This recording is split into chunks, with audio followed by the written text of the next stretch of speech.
दोस्तों, आज हम लोग बताने जा रहे हैं रियल नंबर के बारे में। तो देखिए रियल नंबर क्या है। तो रियल नंबर के बारे में जानने से पहले हम लोग जानेंगे रियल नंबर का डिफिनेशन। रियल नंबर में कितने प्रकार के डिफिनेशन आते हैं और इसे कैसे किया जाता है।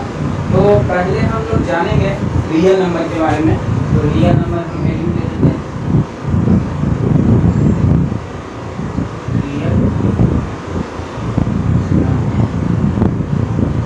रियल नंबर का हिंदी होता है वास्तविक संख्या।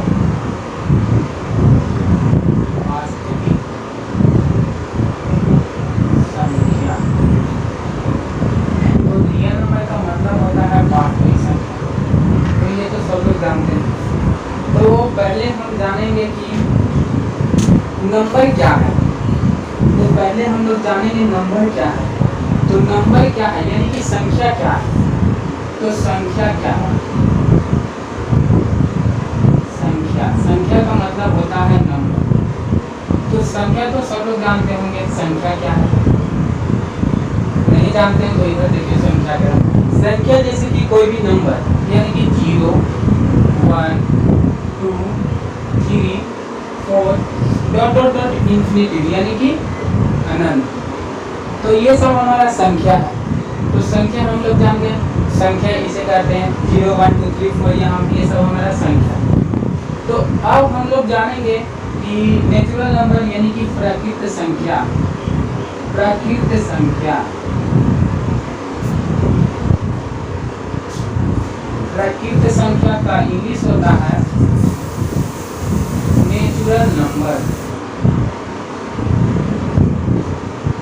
Natural number. तो प्राकृत संख्या जैसे कि गिनती की संख्या में प्रयुक्त होने वाली संख्या को प्राकृत संख्या कहते हैं। मतलब गिनती की संख्या को हम लोग प्राकृत संख्या कहते हैं। जो गिनाएगा संख्या तो हम लोग लिखेंगे गिनती की संख्या को। गिनती की संख्या को। गिनती की संख्या को। संख्या को प्राकृत संख्या कहते हैं। गिनती की संख्या को प्राकृत संख्या कहते हैं।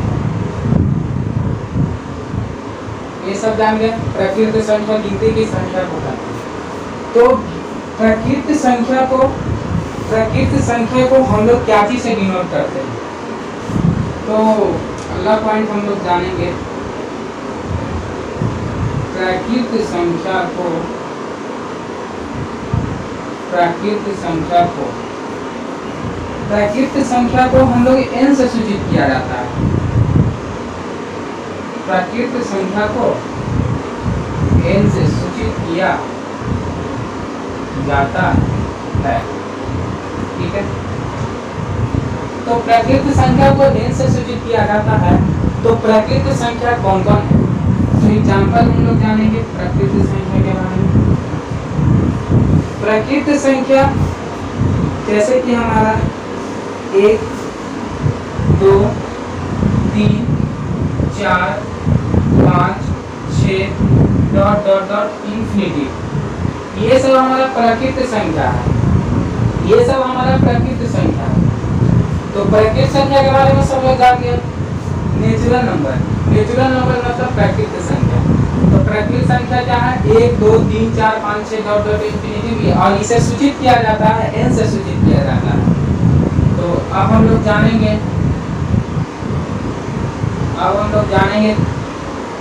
थर्ड में पूर्ण संख्या के बारे में। पूर्ण संख्या क्या है यानी कि पूर्ण संख्या का इंग्लिश होता है होल नंबर। पूर्ण संख्या का इंग्लिश होता है होल नंबर। तो पूर्ण संख्या क्या है। तो सभी प्राकृत संख्याओं में शून्य को शामिल कर देने से जो प्राप्त संख्या हमारा आएगा वो हमारा पूर्ण संख्या आएगा। जैसे हम लोग जानेंगे देखिए पूर्ण संख्या हम लोगों का हो जाएगा 0, 1, 2,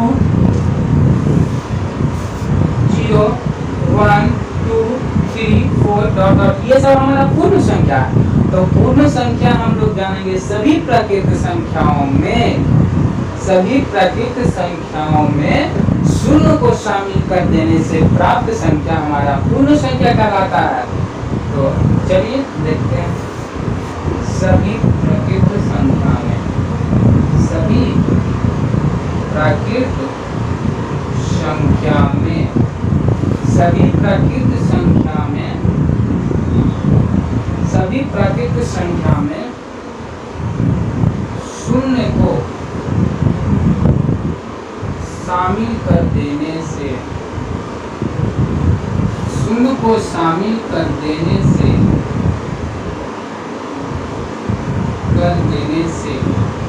प्राप्त संख्या, प्राप्त संख्या, प्राप्त संख्या पूर्ण संख्या कहलाता है। प्राप्त संख्या पूर्ण संख्या कहलाता है। तो प्राप्त संख्या पूर्ण संख्या कहलाएगा, तो प्राप्त संख्या पूर्ण संख्या कहलाएगा। तो पूर्ण संख्या जो है, पूर्ण संख्या को हम लोग, पूर्ण संख्या को हम लोग W से सूचित करते हैं। तो पूर्ण संख्या को क्या से सूचित किया जाता है? W से सूचित किया जाता है। तो हम लोग जानेंगे यहाँ पे पूर्ण संख्या को, पूर्ण संख्या को, पूर्ण संख्या को W से सूचित किया जाता है। पूर्ण संख्या को W से सूचित किया जाता है, ठीक है। यानी कि W से सूचित किया जाता है पूर्ण संख्या को, तो W बराबर मेरा हो जाएगा, W बराबर हो जाएगा मेरा, तो इतना लिख लीजिए। जैसे कि अभी हम बताएं संख्या क्या है, प्राकृत संख्या क्या है और हमारा पूर्ण संख्या क्या है। तो इतना आप लोग नोट कीजिए, इतना नोट कर लीजिए, उसके बाद फिर बताते हैं, ठीक है। आगे चलते हैं। पूर्ण संख्या को W से सूचित किया जाता है, तो हम लोग W बराबर देंगे यहाँ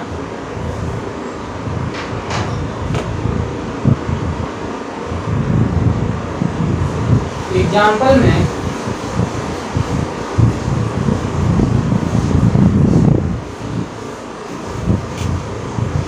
एग्जाम्पल में हम लोग W बराबर देंगे,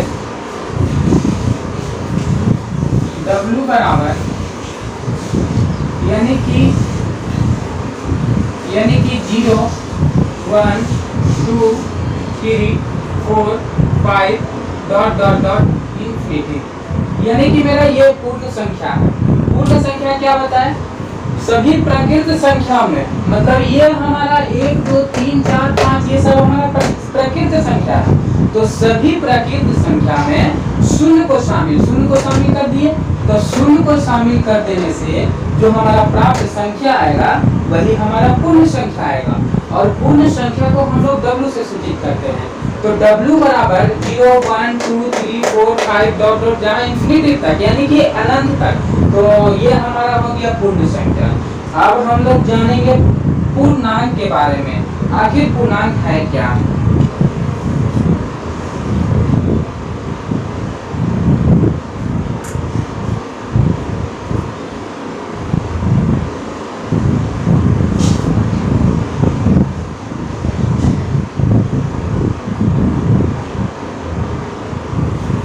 हम लोग जानेंगे अब पूर्णांक के बारे में।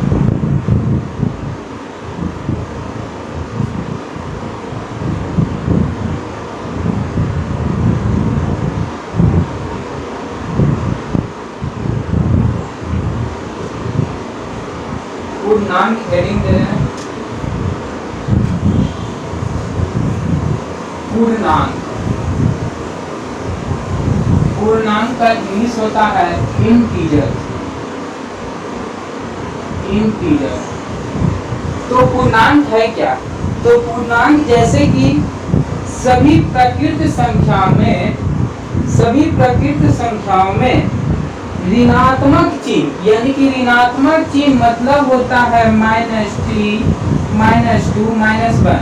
ऋणात्मक चिन्ह में शून्य को शामिल कर देने से प्राप्त संख्या हमारा पूर्णांक कहलाएगा। यानी कि जैसे कि हम समझेंगे ऋणात्मक चिन्ह, यानी कि इंफिनिटिव से जाएंगे, यहाँ -3 जाएंगे, -2 जाएंगे, -1 जाएंगे, ठीक है। और यहाँ मेरा प्रकृत संख्या 0, 1, 2, 3 यहाँ जाएंगे 5 तक। तो ये सब हमारा क्या है, पूर्णांक है। तो पूर्णांक कहने का मतलब सभी प्रकृत संख्याओं में ऋणात्मक चिन्ह शून्य को शामिल कर देने से प्राप्त संख्या हमारा पूर्णांक कहलाता है। तो यहाँ तक अब हम लोग जानेंगे सभी प्रकृत संख्या में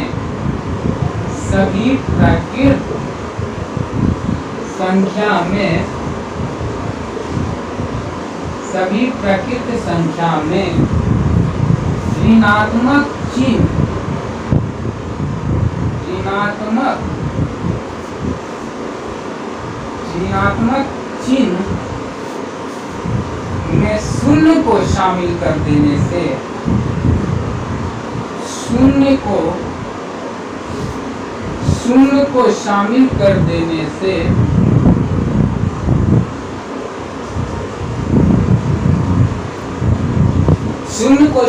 कर देने से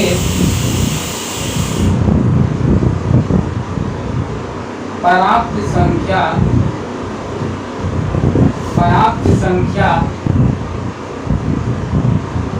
पूर्णांक कहलाता है।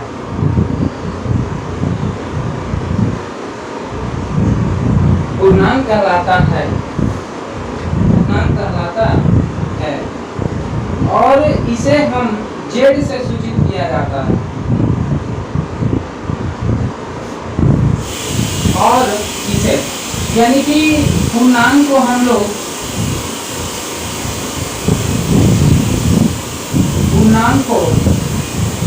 जेड से सूचित किया जाता है। जेड से सूचित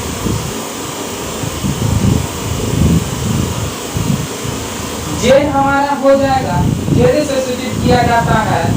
और जेड जहलीन शब्द है, जेड जहलीन शब्द है, जहलीन से आया है, यानी कि जर्मन शब्द है।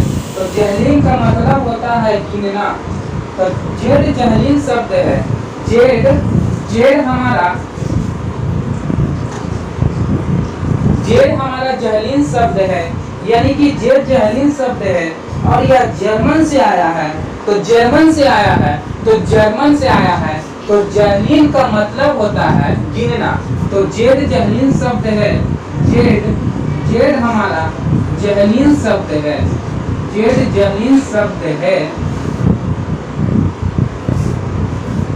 जेड जहलीन शब्द है और जर्मन से आया है,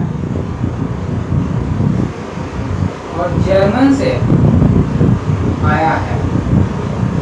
तो जेड जब जहलीन शब्द है और यह जर्मन से आया है, तो जहलीन का मतलब हमारा होता है गिनना। यानी कि जहलीन का अर्थ होता है, जहलीन का अर्थ होता है गिनना।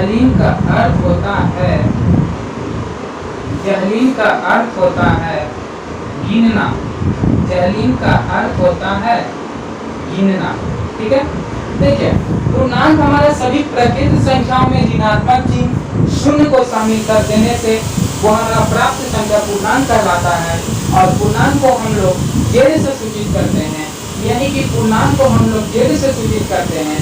तो जेड हमारा क्या हो जाएगा, जेड हमारा जहलीन शब्द है, जेड जो है जेड हमारा जहलीन शब्द है और यह जर्मन से आया है। यानी कि जहलीन का अर्थ हम लोग समझेंगे तो जहलीन का मतलब होता है गिनना, जिसे हम गिन सकते हैं वही हमारा जहलीन हो जाएगा। तो देखिए, तो जेड से सूचित करेंगे तो जेड बराबर हमारा हो जाएगा कि क्या बोले, शून्य को शामिल करने ऋणात्मक चिन्ह, यानी कि लेफ्ट साइड। तो ऋणात्मक चिन्ह हमारा पहले इंफिनिटी डालेंगे, -3, -2, -1। अब चलेंगे हम लोग 0 से, तो 0, 1, 2, 3 ... इंफिनिटी, यह हमारा पूर्णांक हो जाएगा। यानी कि ऋणात्मक चिन्ह शून्य को शामिल कर देने से हमारा प्राप्त संख्या पूर्णांक कहलाता है। तो प्रकृत संख्या में जब ऋणात्मक चिन्ह में शून्य को शामिल कर देंगे तो हमारा प्रकृत प्राप्त संख्या पूर्णांक कहलाएगा। तो इतना तक समझ गए होंगे, तो आप लोग नोट कीजिए।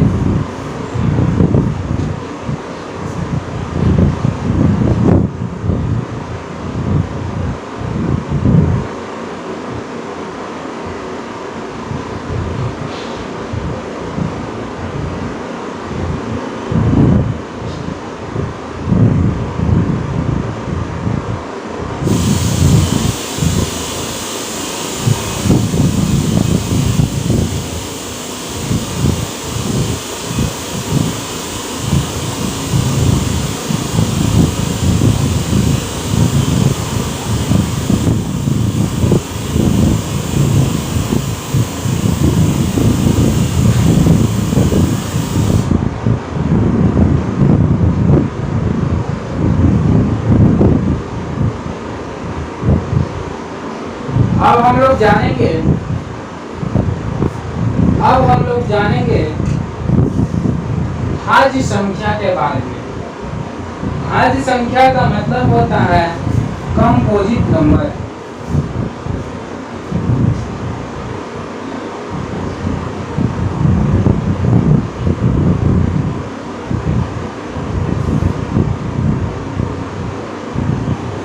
भाज्य संख्या के बारे में जानेंगे कंपोजिट नंबर।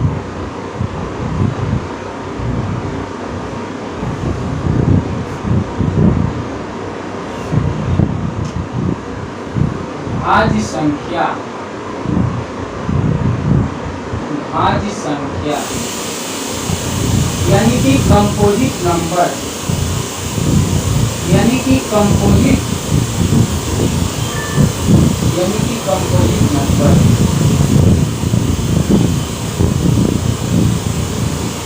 तो देखिए कंपोजिट नंबर मतलब भाज्य संख्या क्या है। तो जिस संख्या में एक बार स्वयं के अलावा किसी संख्या में भाग जाए वो हमारा भाज्य संख्या कहलाता है। जैसे कि हम समझेंगे भाज्य संख्या 2, 4, 6। तो 2, 4, 6 में हम लोग समझेंगे 2 में 1 का भाग जाएगा, 1 भागा 2, 2। 2 में 1 भाग, 2 में 2 का भाग जाएगा, 2 इकाई 2। तो जिस संख्या में एक बार स्वयं के अलावा किसी संख्या में भाग जाए वो हमारा भाज्य संख्या कहलाता है। तो जिस संख्या में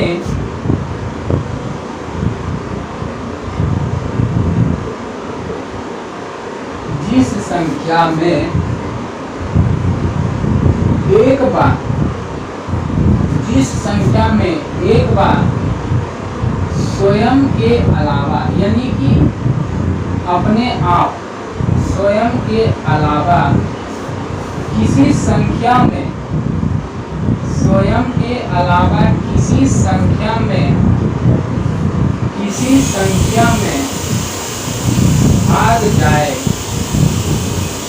भाग जाए तो उसे भाज्य संख्या कहते हैं। भाज्य संख्या कहते हैं यानी कि कहने का मतलब जो संख्या एक बार अपने आप से कटे, मतलब एक बार अपने आप से कटे तो वो हमारा भाज्य संख्या होगा। तो भाज्य संख्या जिस संख्या में स्वयं के अलावा एक बार स्वयं के अलावा किसी संख्या में भाग जाए वह हमारा भाज्य संख्या होगा।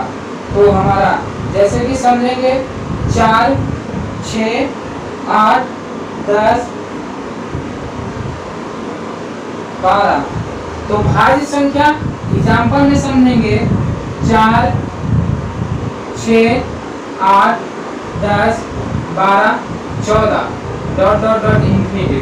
ये सब हमारा भाज्य संख्या है। तो भाज्य संख्या का कहने का मतलब है कि जिस संख्या में एक बार स्वयं के अलावा भाग जाए तो वह हमारा भाज्य संख्या होता है। तो भाज्य संख्या होता है, तो भाज्य संख्या होता है कहने का मतलब एक में 4 से भाग जाएगा, 2 में भी 4 से भाग जाएगा और 4 में भी 4 से भाग जाएगा। तो इसका हमारा 3 फैक्टर, यानी कि कहने का मतलब 1 से भाग देंगे 4 में तो 4 से कट जाएगा, 2 से भाग देंगे 4 में तो 2 से कट जाएगा, 4 से भाग देंगे 4 में 4 से कट जाएगा। तो कहने का मतलब एक बार स्वयं के अलावा किसी संख्या में भाग दिया जाए तो वह हमारा भाज्य संख्या होता है। तो भाज्य संख्या जैसे कि 1 से 4 बार में कटेगा, 2 से 2 बार में कटेगा और 4 से 1 बार में कटेगा। तो इसका 3 फैक्टर हुआ। कहने का मतलब एक बार स्वयं के अलावा, कहने का मतलब एक बार स्वयं के अलावा जैसे 1 और अपने आप से किसी संख्या में भाग जाए तो वह हमारा भाज्य संख्या होता है। तो भाज्य संख्या समझ गए, 4, 6, 8, 10, 12। जैसे कि 6 में तो 6 में हमारा देखिए 6 में हमारा कैसे होगा, देखिए 6 में हमारा 1 से भी कटेगा, 2 से भी कटेगा, 3 से भी कटेगा और 6 से भी कटेगा। तो हमारा ये सब क्या है, भाज्य संख्या है, यानी कि कंपोजिट नंबर है। तो भाज्य संख्या 1 से कटेगा, 2 से कटेगा, 3 से कटेगा और 6 से कटेगा। तो ये हमारा जैसे कि कहने का मतलब 1 से कटेगा, फिर 2 से कटेगा, फिर 2 से कटेगा, फिर 3 से कटेगा और फिर 6 से कटेगा। तो ये सब हमारा भाज्य संख्या है। तो भाज्य संख्या देखिए, जिस संख्या में एक बार स्वयं के अलावा किसी संख्या में भाग जाए तो वह हमारा भाज्य संख्या वाला कहलाता है। ठीक है, इतना लिखिए भाज्य संख्या। और अगले हम जानेंगे अभाज्य संख्या के बारे में। तो अभाज्य संख्या है क्या, आखिर में अभाज्य संख्या किसे कहते हैं।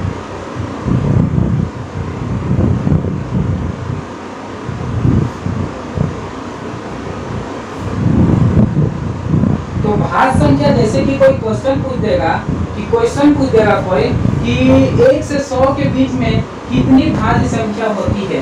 जैसे कि क्वेश्चन कोई पूछ देगा 1 से 100 के बीच में कितनी भाज्य संख्या होती है, तो 1 से 100 के बीच में कितनी भाज्य संख्या होती है क्वेश्चन कोई पूछ देगा।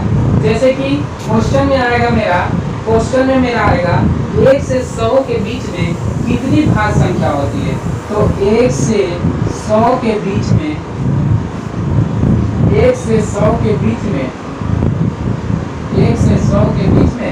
कितनी भाज्य संख्या होती है।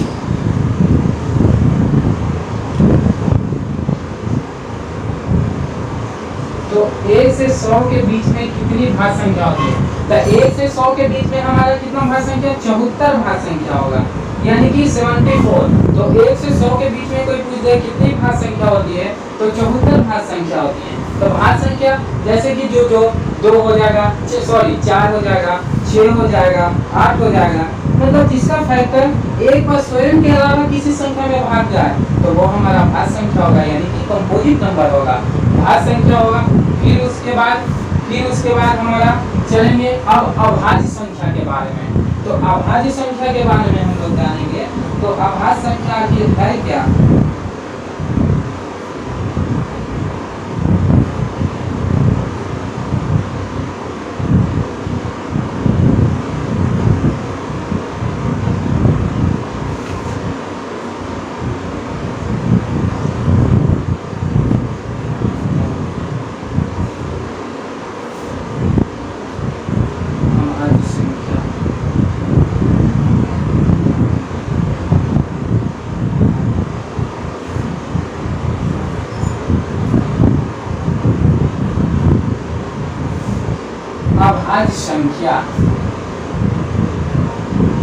अभाज्य संख्या, अभाज्य संख्या का मतलब होता है प्राइम नंबर।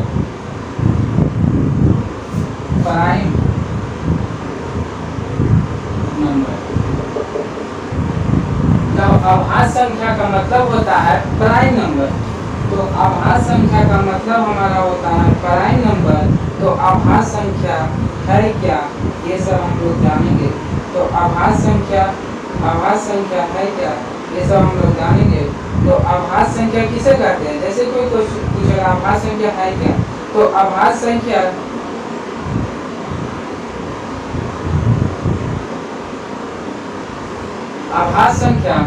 जैसे कि जिस संख्या में एक बार स्वयं का भाग जाए जिस संख्या में एक बार स्वयं का भाग जाए वो हमारा अभाज्य संख्या कहलाता है, यानी कि प्राइम नंबर कहलाता है। जैसे कि कोई पूछ देगा अभाज्य संख्या, तो अभाज्य संख्या 2, 3, 5, 7 ये सब हमारा अभाज्य संख्या है। मतलब जिस संख्या में एक बार स्वयं का भाग जाए वह हमारा अभाज्य संख्या कहलाता है, वह हमारा प्राइम नंबर कहलाता है। तो अभाज्य संख्या देखिए, अभाज्य संख्या जैसे एक बार स्वयं का भाग जाए, जैसे कि 2 में 1 का भी भाग जाएगा और 2 का भी भाग जाएगा, तो 1 और 2 ही का ना भाग जा रहा है इसमें, तो 1 और 2 का भाग जा रहा है, तो ये हमारा क्या हो जाएगा अभाज्य संख्या। तो जिस संख्या में एक का स्वयं का भाग जाए, जिस संख्या में एक बार स्वयं का भाग जाए वह हमारा अभाज्य संख्या कहलाता है। तो अभाज्य संख्या देखिए, जिस संख्या में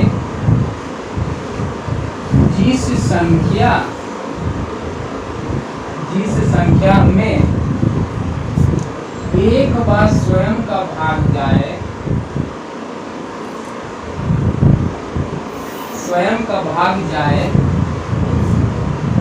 तो उसे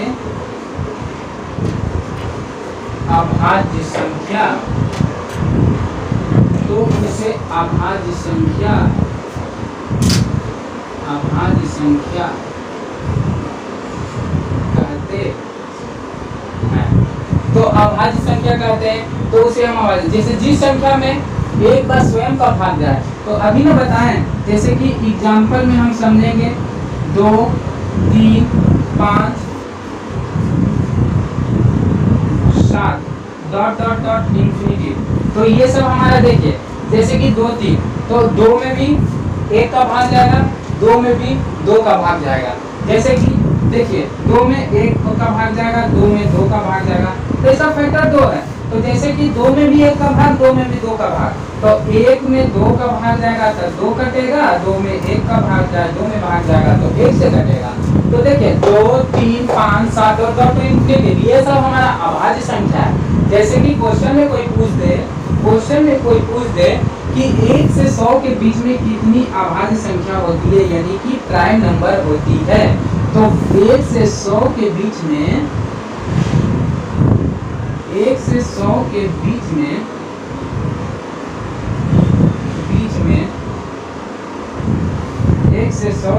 में कितनी अभाज्य संख्या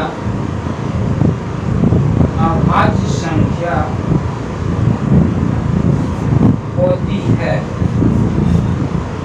कितनी अभाज्य संख्या होती है, यानी कि 1 से 100 के बीच में कितनी अभाज्य संख्या होती है।